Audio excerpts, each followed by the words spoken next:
Okay, that sounds good. Do not fear, Saf is here, and this is Saf Buxy from Saf Surgery in the UK. Shazza! What a tune that was, eh? What a tune that was. How you doing? Yeah, You all right? that's a brilliant tune. Do you know what? We've What? got our guest is arriving soon. Eunice is here from Yeah. the UAE, baby, from the UAE. Eunice, welcome to our show. How you doing? I'm doing fantastic in the sunny Dubai. Thank you very much for having me. Oh no, what's the temperature out there like? Today is probably around 30, 36 degrees. Wow. A bit like England. Well, yeah, minus 36 here. No, it's not that bad. And this is only just the beginning of summer.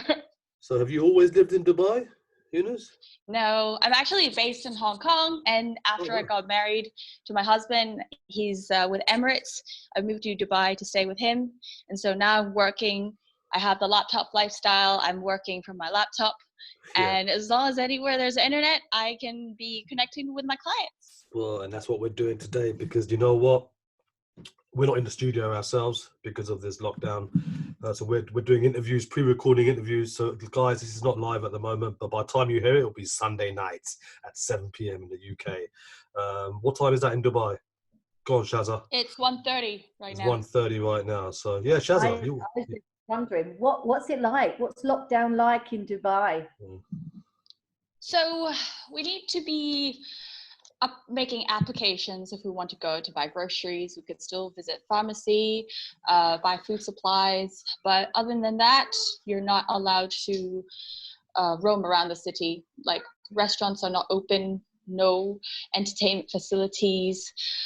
You basically can't go out unless it's a real emergency. Wow. Yeah. So everything just kind of came to a screeching halt for a lot of people. Yeah, it's like here, really, isn't it? We can go out for a week, hourly exercise a day, but that's about it, Shaz, all right? Yeah, it's crazy. Yeah, but just like you, Eunice, mate, if it weren't for the laptop, I wouldn't know what I'd do. But anyway, look, well, welcome to our show. Welcome to the UK. And our show is about trauma, mental health, addiction, empowerment, which is, I think, your main forte. And you've come with, you know, I mean, I read a bit about your story, and your mother passed away when you were a young age, 8 years old, and obviously I want to talk about that and how that affected you, and I guess in some way it sort of shaped you in the person you are now, with your individuality, with your confidence, and I mean, you do some wonderful work. I have been doing a bit of research, you know, so I know things you don't know. I know, and but look, without further ado, start from the beginning. You know, start from your time in Hong Kong. Where were you born? Just have a little brief outline of the beginning of your life. Yeah, absolutely. And just treading along with the theme of today's topic, I think what's really significant about my story is that, you know, there are good and bad parts about my childhood. You know, just because I've suffered and I've grown up with a lot of pain doesn't mean that it's without happiness, right? I think it's very important to recognize that, you know, my parents did love me, and they still do. We still are in touch. But the thing is, having a mother pass away at 8 years old and seeing other people react around you kind of puts you in a place where you don't know how to make sense of the world around you. And especially at such a young age, you don't know what you don't know, and you don't know how to feel and what questions to ask and how to make sense of everything that's happening. You don't even know what death means. And so when I was, you know, in that situation, all I could absorb was other people's energy and what they were telling me, and it shaped my identity. So as I grew up, I was very close to my grandmother, who was the mother of my biological mother, and I absorbed a lot of what she told me, which was, you know, you don't have a mother, you're nothing. you don't have a mother to take care of you, poor you. You're disadvantaged. You're growing up without a complete family. You're growing up without a complete identity. So kind of really put me in the place of victimhood. And as I felt this kind of like poor me energy, I desperately looked for external things to feel empowered, to help myself feel like, no, life is not so bad. And I would put myself in situations where I would go out of my way to act and look and feel confident, but there was so much under the surface that was not being talked about. And there was so much just active portrayal of, this defense mechanism that actually reflected a lot of the pain that I had inside. And Well, so when your grandmother was saying these things to you, were you 8 years old then, or was it a bit later on? I was 8 years old. She said it through the whole time as I grew up. And even till now, she's still saying it. Wow. How did that make you feel at the time hearing this? Or upon reflection, how does that make you feel now? I guess it's probably the best. I feel very ashamed. I feel very ashamed of my identity. I feel like I really grew up disadvantaged. I feel like everybody had something that I don't have. And this actually invited a lot of bullying in school because I feel like I'm the weak one. I feel like there's no one who could stand up for me. So whenever there was conflict between me and my classmates in school, I mean, like this is like so many years ago, but looking back now, I could totally make sense of like why I was the one being outcasted from the social groups, because I felt like I was not worthy and I couldn't speak up for myself. And so that really affected the social relationships as well. And I spent a lot of time actually being very distant from people. And so what actually happened was, because I'm very good at portraying my confidence and portraying this, this, I guess, this mask or this facet of myself that shows, no, I'm not the victim, and no, I'm not in pain. You don't have to pity me. And because I absorbed so much of this pity, I resisted a lot against that. That I'm very good at making first impressions with people. So a lot of people, when they first meet me, they're like, "Oh, you're so radiant, you're so confident." But behind this confidence, behind all this energy, is the feeling of inadequacy. It's actually what fuels it. It's my protection mechanism.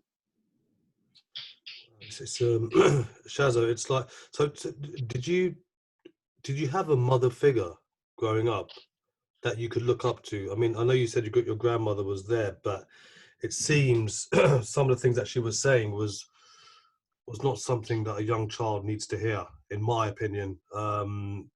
And I'm not saying whether it's right or wrong, her saying it. I don't believe it's. I mean, I've got some Asian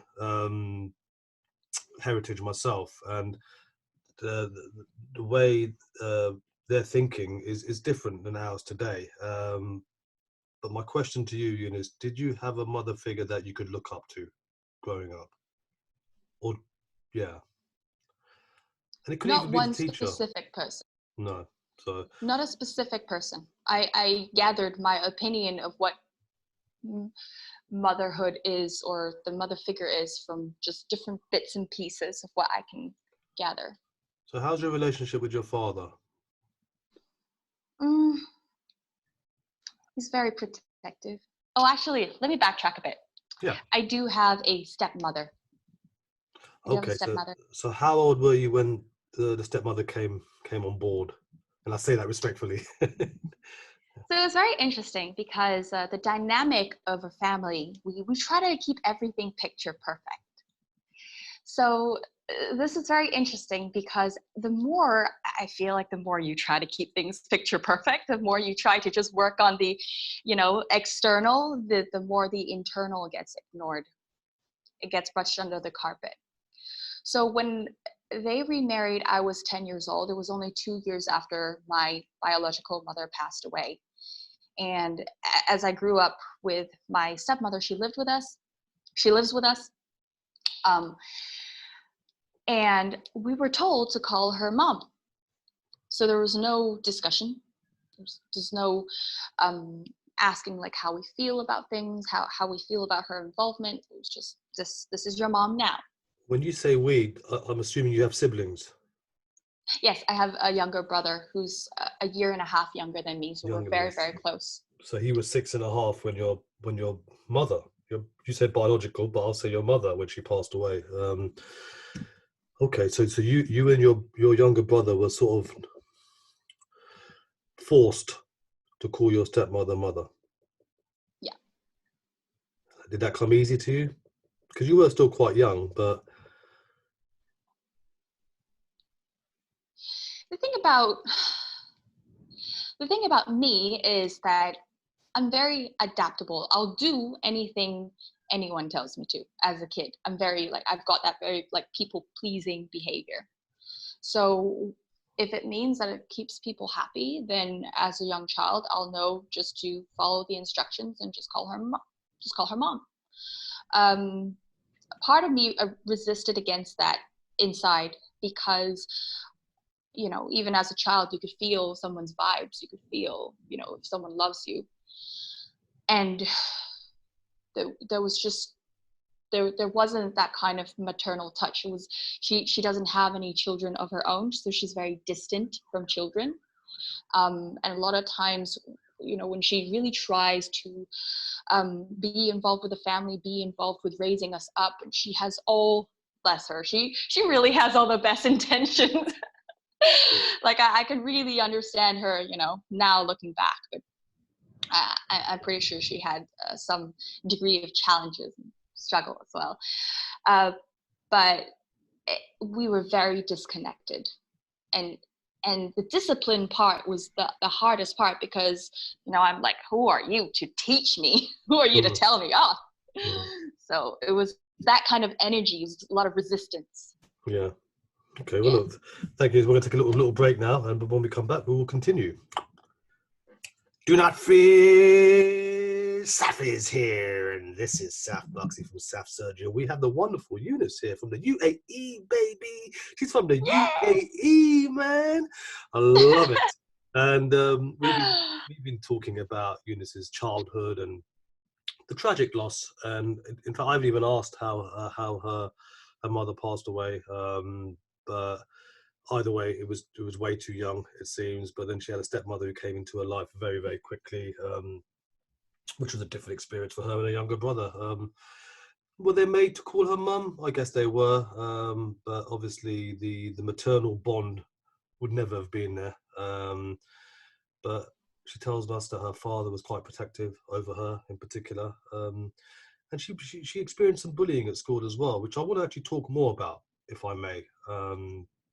You mentioned that you received some bullying. Was that connected to the passing of your mother? Did people bully you because they heard that? I don't think it was a direct correlation. It was a reflection of how I saw myself. And therefore, when I showed up in school, I feel powerless. And because of the lack of self-confidence, I would be either very defensive, reactive to what people say, do. And that put me in a position where people are like, "Ooh, what's with you? We don't want to hang out with you." And that was how, I guess, I invited the unwanted attention, because of the lack of self-confidence. I needed to go out of my way to prove a point. And as a result, I grew up just being very outcasted, unwelcomed. Yeah. How did you cope with that? What did you use as a coping mechanism to get through? Because you're a young girl now, right? You're 10, 11, 12, 13. You're going through your teenage years. You haven't got a mother figure a maternal figure to guide you, like, you know, and you've got a stepmother who you're not seeing eye to eye with, a father who's overprotective possibly. How did you cope with all that was going on in such a young life of yours? And then you got the bullying at school. What did you do to get through that? So in my younger years, I went to a convent school, which is mostly, you know, it was all girls. It was all girls school. I was surrounded by females. So when I realized, well, it's not safe to be around girls because they're all mean to me and I'm not welcome around girls, I realized through my teenage years, I could be attractive to boys.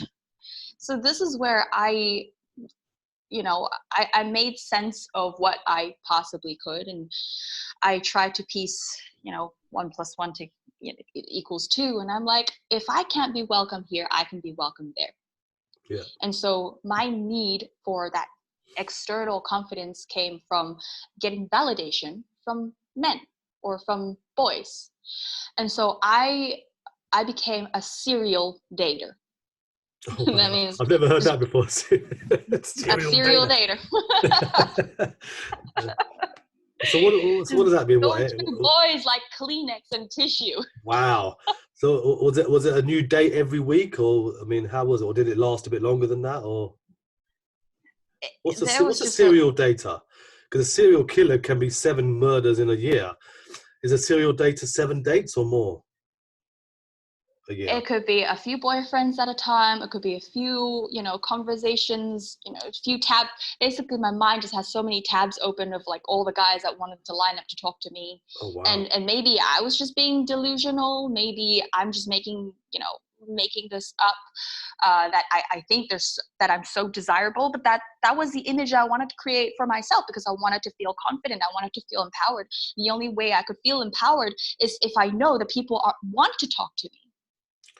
And how old were you when the serial dating started?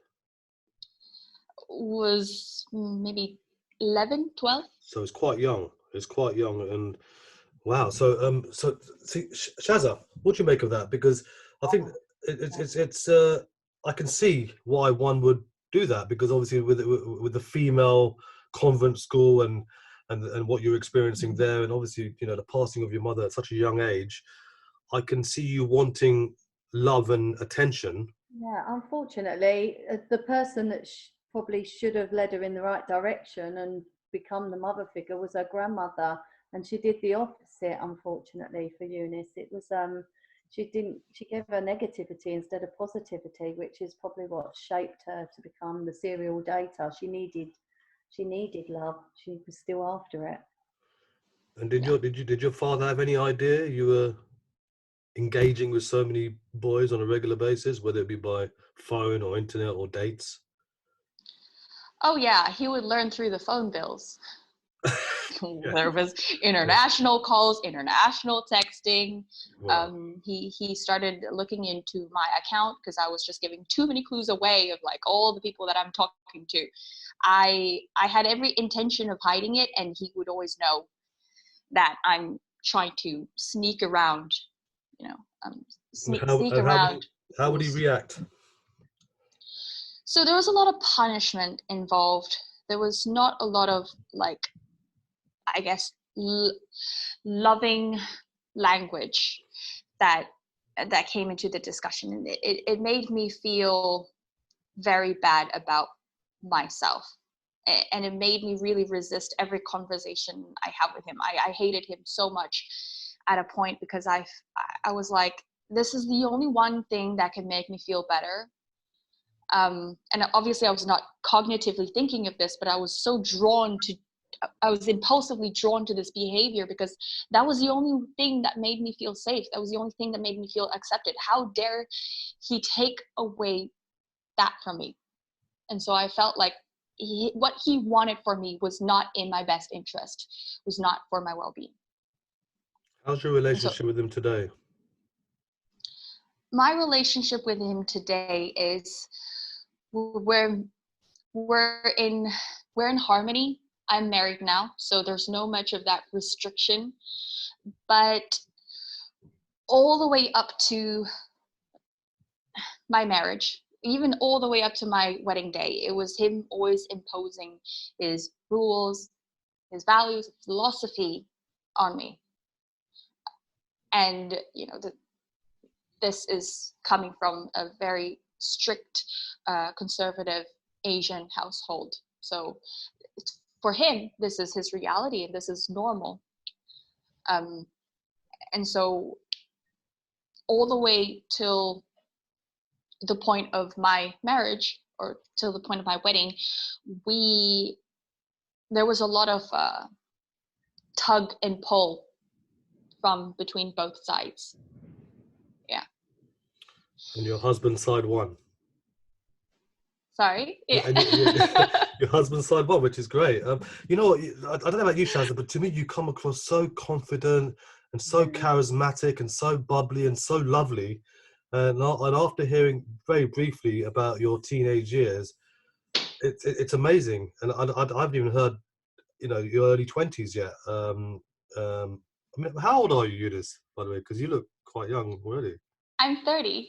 You look a lot younger than 30. You look great. So, there's still about 10, 15 years we want to hear about. But from what you've told us so far, you come across so wonderful and so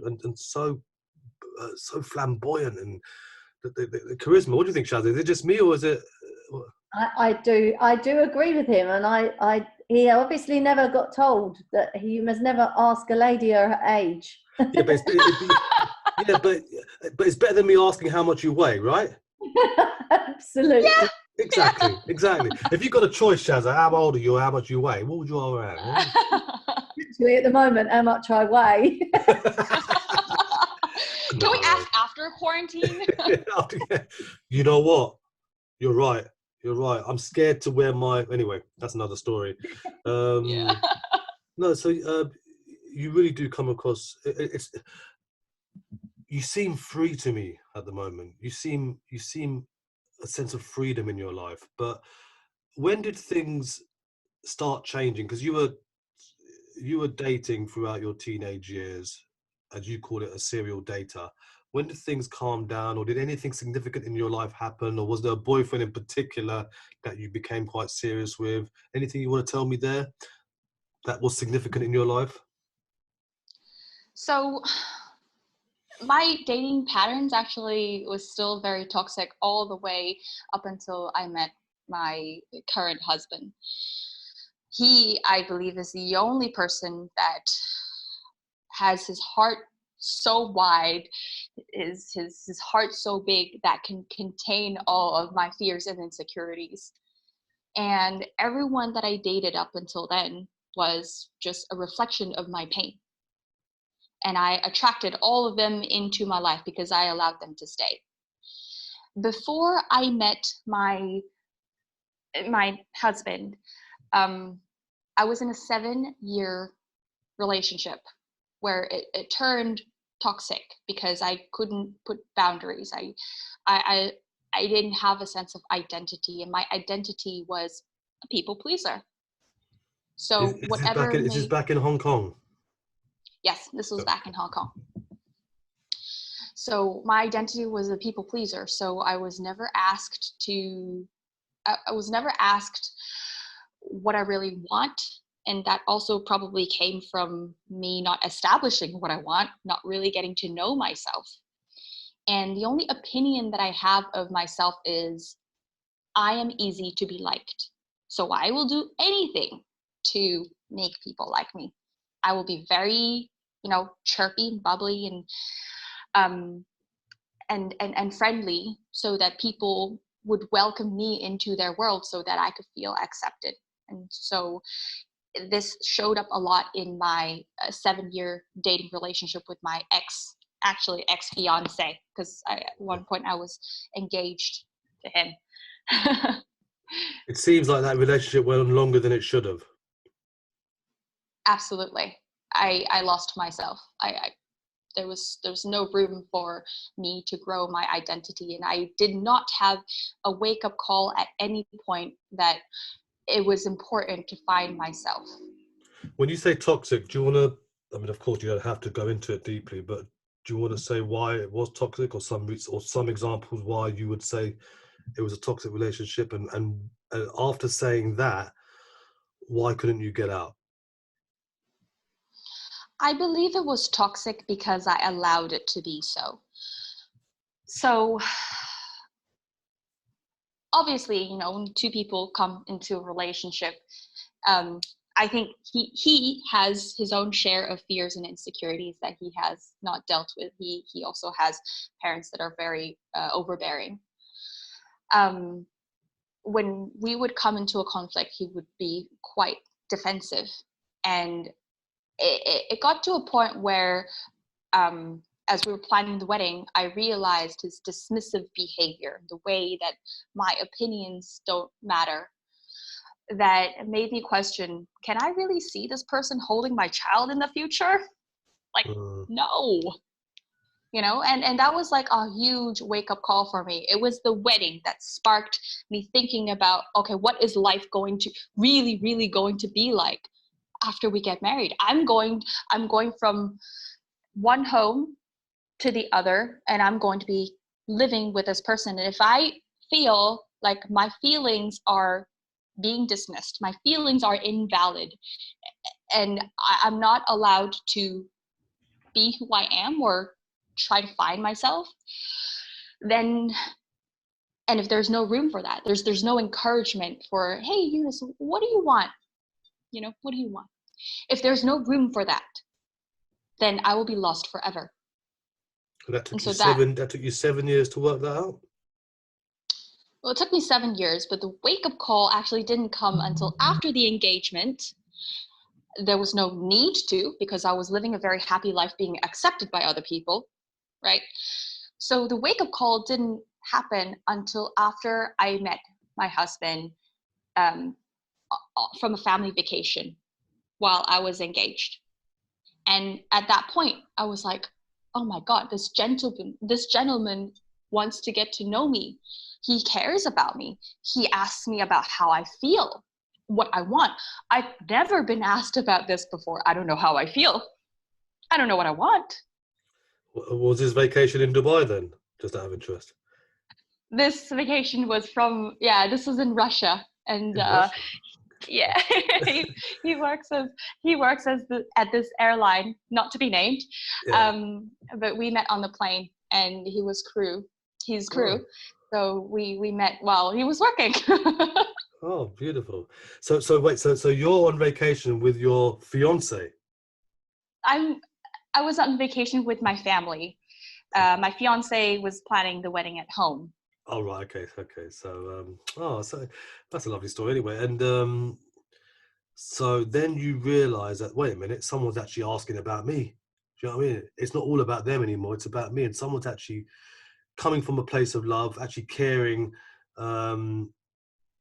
And then I guess that was the wake up call, was it? After that vacation, did you meet in Russia? We met in Dubai. We met in the flight from Russia to Dubai. So we had, a good few hours to, chat and talk, and the plane wasn't very full. So we had some time to just get to know each other very platonically. Okay. And then so you're back in Hong Kong now, and is that when you made a decision to say, see you later? Yes. This is how things like organically unfolded, as I wanted to work things out with my fiance, and he was dismissive about my desire to go to couples therapy.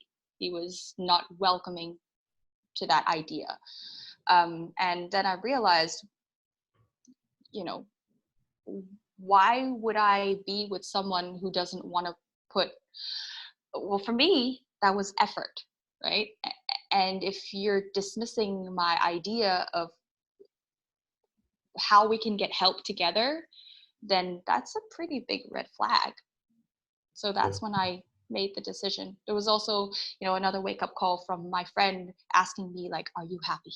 Are you really happy? You don't sound too excited. And I'm like, oh my God, I should be excited about my wedding, but I don't feel excited. So at this point, Eunice, you kept contact details for your future husband, and you were still in contact with him? Now that's the thing. I've never had someone go above and beyond to show that they care to be in my world. And he kept coming to Hong Kong. He just kept flying to Hong Kong and showed me that you matter. I care about you. I can make space for you. I care about how you feel. I invite you to be yourself. You can tell me how you feel. I'm like, what is this? This is new to me. So you've never had that throughout your years until you met this gentleman?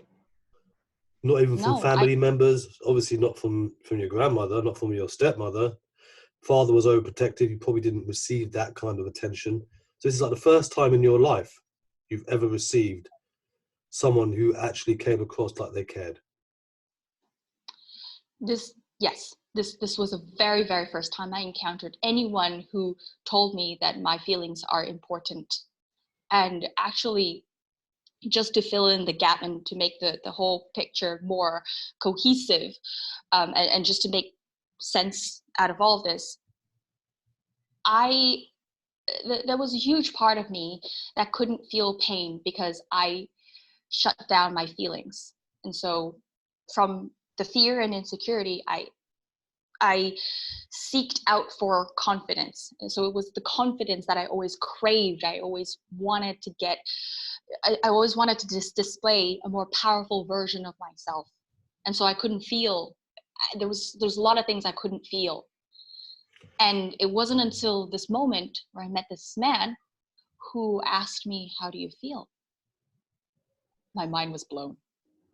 You know what I think, Eunice? I think, and I apologize if I keep on coming back to the passing of your mother, but I think that was a very crucial part in your life, where it was like you had to, well, the journey had to change. The course of the journey changed immediately when that happened. And I think in terms of the lack of feeling for any kind of pain happened then, especially within 2 years, your father's remarried, you've got a new person who's acting like your mother, or you have to call mother in your life. And then you find love and attention from boys, basically, because of the convent school that you were at. Girls weren't very nice to you. You experienced some bullying. I think a combination of all that and what you went through in life, I think the feeling of pain, you had to quickly deal with things. It automatically, you had to deal with what was coming at you, and you dealt with it the best way you know. And I think what helped you deal with it was having attention, which you didn't get much of until you met this lovely guy. What's his name? Let's give a shout out to your husband. What's his name? Can you disclose his name? Diego. What's his name? Diego. Diego. Yeah. Hola. There's a shout out to Diego. You've made Eunice a very happy girl. You made a very happy girl, Diego. So hopefully you'll hear that on Sunday. There's a shout out to Diego, and Eunice, and obviously we're all grateful that you came into her life and made her so happy, and we're happy for that as well. But after all that, I mean, before you met Diego, I know you said you it's like you wore a mask, so you portrayed something that you weren't really. So this confident, flamboyant, charismatic Eunice that we're seeing today, has that always been there, or did that happen more so after you met Diego? This charismatic, flamboyant, confident version of me became more authentic and more expressive and more connected after I met Diego. So less fake. Yeah, less flake and less fake. Yes. Less flaky and less fakey.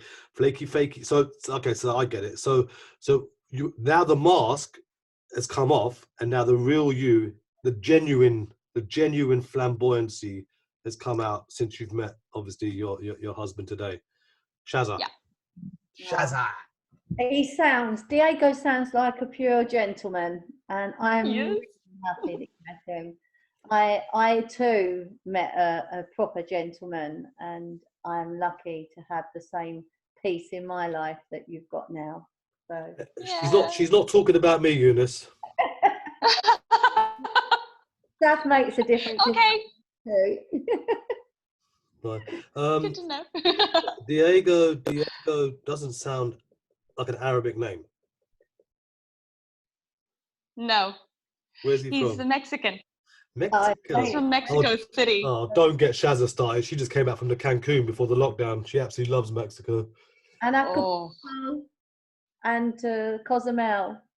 oh, I love Mexico. the margaritas, the tacos. Oh, miss that. Mind you say that I lived in Los Angeles for a year and a half, and I think I was eating that on a daily basis. But Not the same. yeah, I was eating that, and if it wasn't that, I was eating a lot of Thai food. A lot of Thai food and a lot of margaritas and burritos, a lot of burritos and stuff. Because there's a lot of Mexicans who come to LA and try and make a living there. So, all right, cool. We'll take a little break, and when we come back, we will hear about what you're up to these days.